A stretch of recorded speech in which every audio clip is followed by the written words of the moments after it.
खुनासह मोक्का अंतर्गत दाखल असलेल्या गंभीर गुन्ह्यातील तब्बल 7 वर्षापासून फरार असलेल्या आरोपीला स्थानिक गुन्हे अन्वेषण शाखेच्या LCB पथकाने अटक केली आहे। गोपाळ संगप्पा पुजारी वर्ष 29 राहणार रेवणा तालुका जत जिल्हा सांगली असे अटक करण्यात आलेल्या आरोपीचे नाव आहे।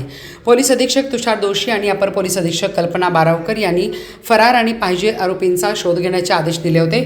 त्यानुसार स्थानिक गुन्हे अन्वेषण शाखेचे पोलीस निरीक्षक संजीव झाडे यांच्या मार्गदर्शनाखाली पोलीस उपनिरीक्षक महादेव पवार आणि त्यांच्या पथकाने ही कारवाई केली।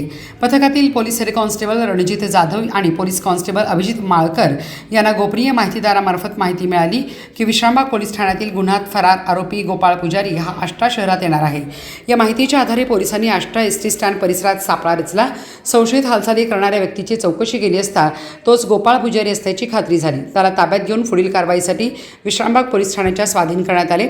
सदर गुन्हा 11 एप्रिल 2019 रोजी सांगलीतील महावीर कॉलनी जुना धामणी रोड येथे जॉय ग्रुपच्या वर्चस्वाच्या वादातून घडला होता।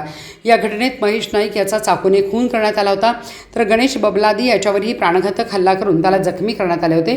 या प्रकरणात एकूण 15 आरोपी विरुद्ध खुनाचा प्रयत्न, कट रचने, शस्त्रास्त्र कायदा तसेच मोक्का अंतर्गत गुन्हा दाखल करण्यात आला होता। या गुन्ह्यातील 14 आरोपींना यापूर्वी अटक करण्यात आली होती, मात्र गोपाळ पुजारी हा गुन्हा घडल्यापासून 7 वर्षापासून फरार होता। अखेर LCBच्या पथकाने त्याला जेरबंद करण्यात यश मिळवले। पोलीस निरीक्षक संजीव झाडे यांच्या नेतृत्वाखालील या कारवाईचे जिल्हा पोलीस दलाकडून कौतुक होत आहे।